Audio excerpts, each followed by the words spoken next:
So hello everyone, and welcome back to Nicole Myths, Astrology and Tarot.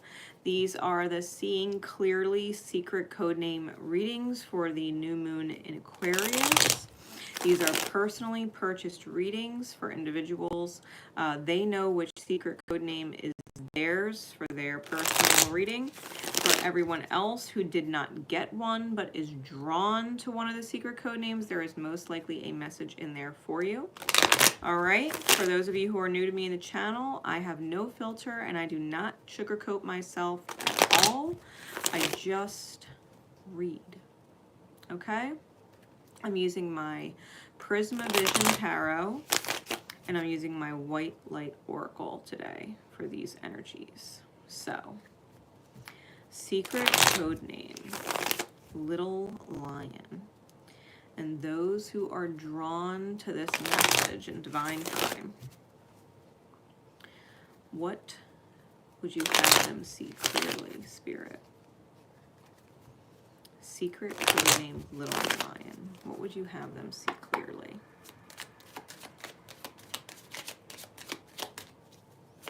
This new moon in Aquarius. What would you have them see clearly?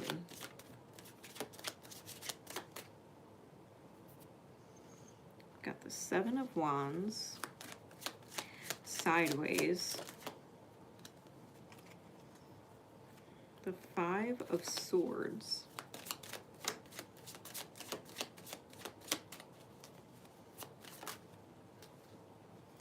the Nine of Pentacles. Clarity, please.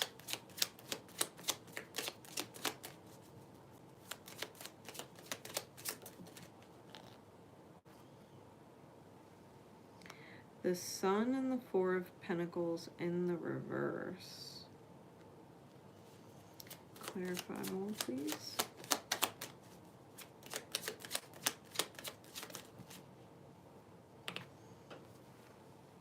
The Four of Wands and Illumination with the Page of Swords and the Strength card. And I guess whatever this one is. The Seven of Swords. Ace of Pentacles on bottom, Temperance on top. All right. Little Lion. Firstly, Temperance on top means you know that there needs to be an alchemizing of situation.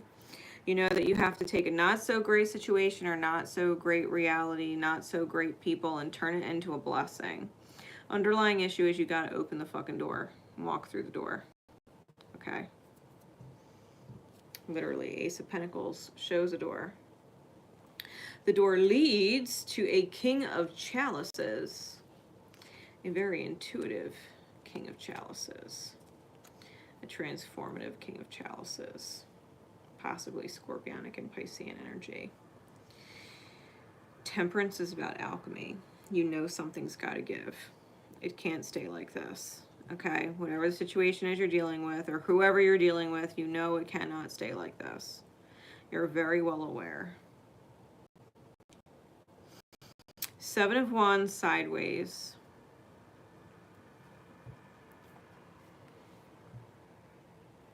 Okay. You can see he is jumping across little teeny logs sticking up, well, wands, sticking up out of the water in order to get to where they're going. It's clarified by the Sun and the Four of Pentacles in the reverse. The Sun in reverse means you might not have the confidence or the willpower or the fucking balls to let something go with the Four of Pentacles in the reverse, because Four of Pentacles is about holding on. And the reverse, it's about letting go. Seven of Wands is typically a card about standing up for yourself, and you don't know whether to stand up for yourself or not when it's sideways. Spirit wants you to see, right? And it's really calling you out, possibly and particularly regarding a twin flame situation where you have a divine counterpart in mind or a soulmate that you're stuck on. You need to see the truth about your divine counterpart or soulmate, especially if you're fighting with them all the time or at odds with them all the time, or you have ego battles head to head because they don't understand you. You might not have the fucking balls to leave them and let it go. Nine of Pentacles clarified by the Page of Swords and the Strength card. The Nine of Pentacles is a card about an independent heart. Getting the divine messages from Spirit and being independent, capable of taking care of yourself. Slaying the dark heart. Keeping it short and simple. And being really strong through it, because you're going to have a lot of support. You're not the only one that's gonna or wants to get away from whatever energy this person is in. They're very absent. I feel like they're very absent from your world and your reality, like they're in it, but they're not partaking in any of it. It doesn't interest them. Like, you could have friends and you could have family, but it's not their friends and it's not their family. Like, you have a life, and they're absent from it. They might not like it. You might be dealing with someone who is a little narcissistic or a lot narcissistic, right? Take it how it resonates. You got to open the door and walk through.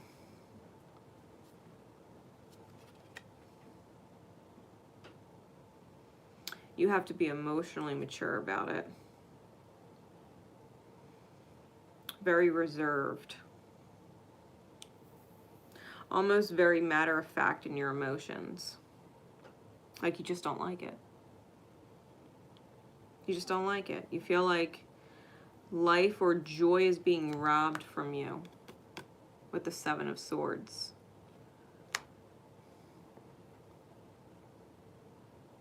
Like, they're taking your mental peace away.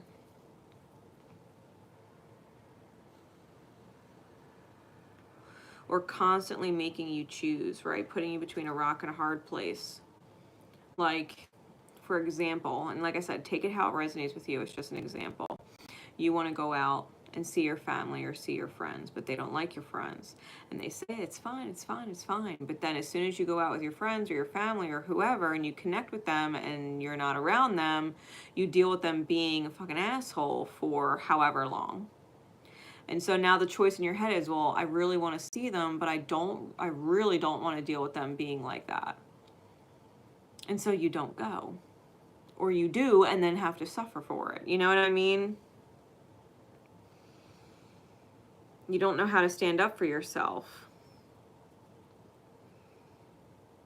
And this person you're dealing with is mirroring your insecurity issue, because that's essentially what it breaks down to. Little lion, you've got to find your roar. It's like going back and watching The Lion King, when Simba is like a little lion and he's trying to find his roar. But he hasn't yet stepped into the maturity of what it means to rule and keep order.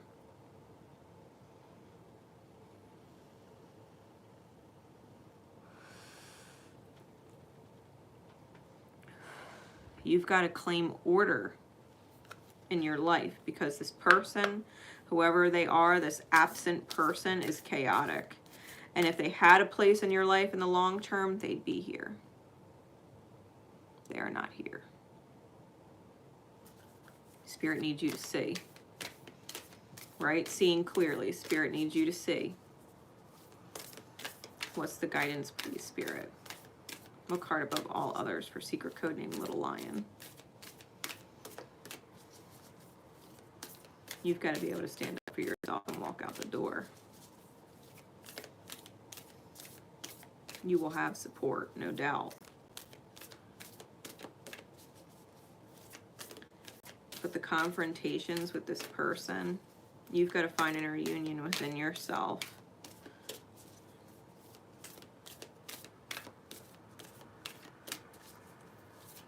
Take it how it resonates.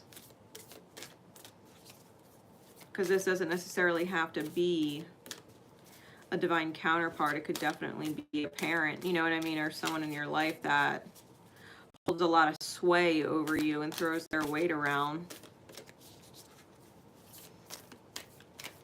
Like I said, take it how it resonates. You'll know who it applies to. I don't doubt that.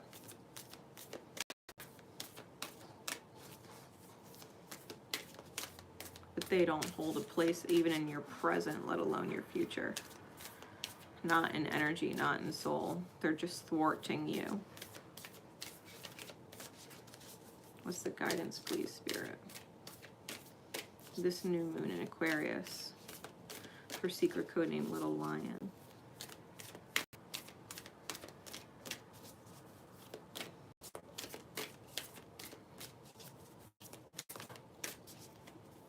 Oh, we've got a chunk and then we've got one. Garuda Suparna. Card number 42.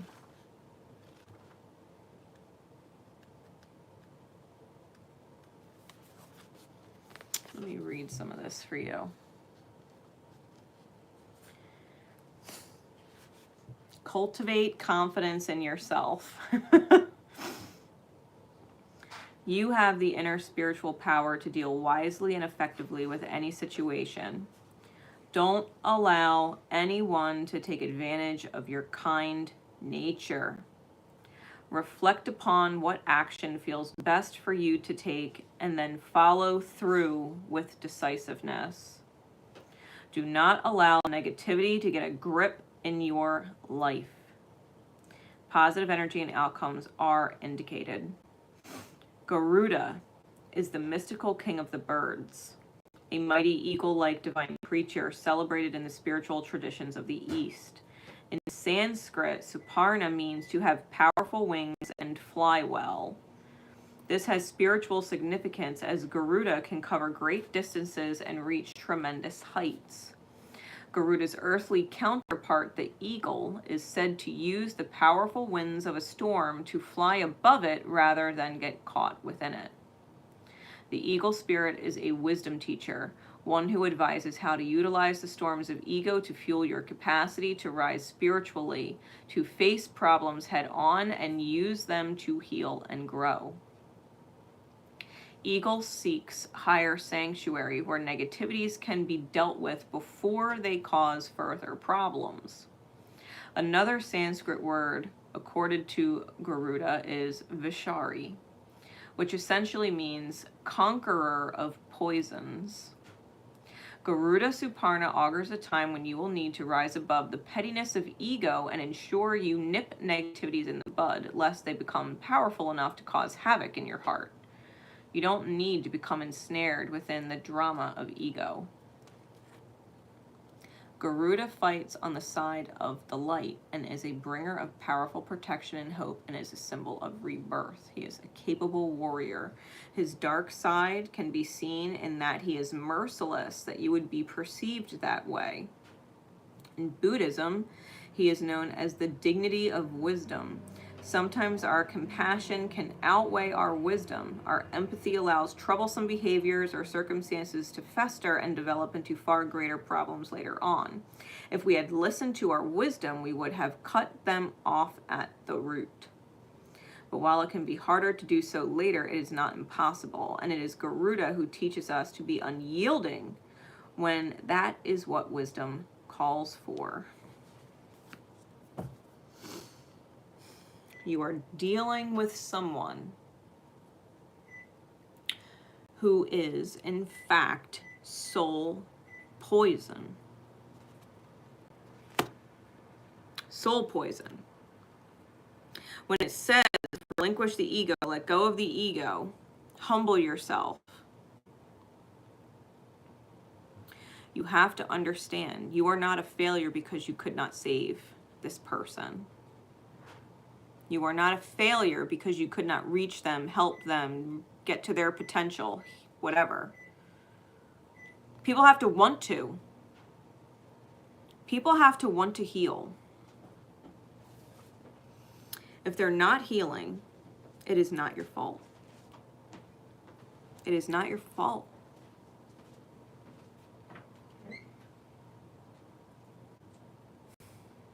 You can't take walking away personal. You are not abandoning them because you refuse to be their ineffective medicine anymore. You're just not the brand of medicine that works for them.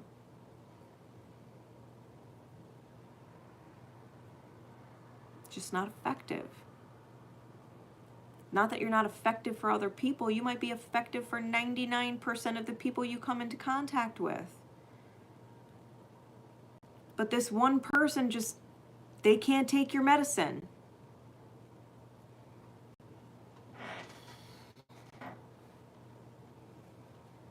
Your empathy and compassion for this person is interfering with your life. They are energetic poison. They are literally absent.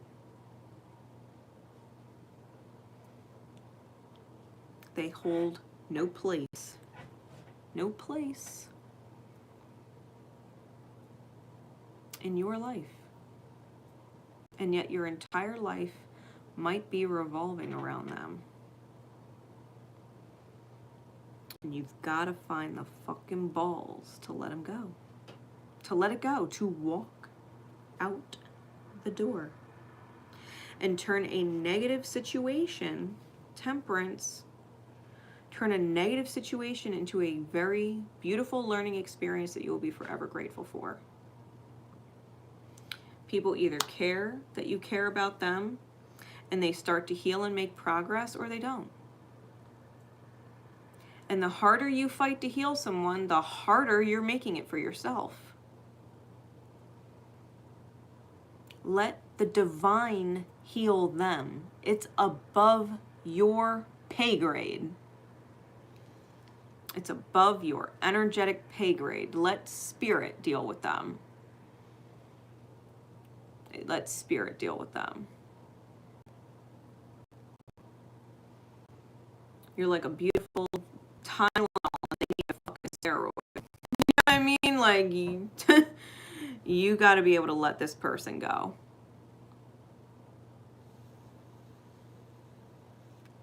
That's what spirit needs you to see. You are beating a dead horse and fighting a losing battle with them. It is not your battle to win. It's just not. You've got other battles that you need to focus on within yourself. And you have to have the confidence enough to say you are not a failure for walking away, but a victor because you did. Because you didn't let the poison slowly kill you.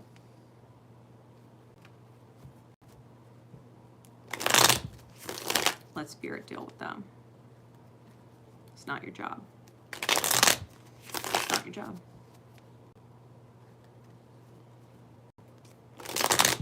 They have to want to be better. They have to want to stop hurting. It is not your job to balm their wounds to your detriment. Okay? And that is the memo for secret code name Little Lion. All right, I am Grace Nicole Myths signing out. My love and support is with you always. I hope it helps. Remember to love each other, but to most importantly, love yourself. Bye.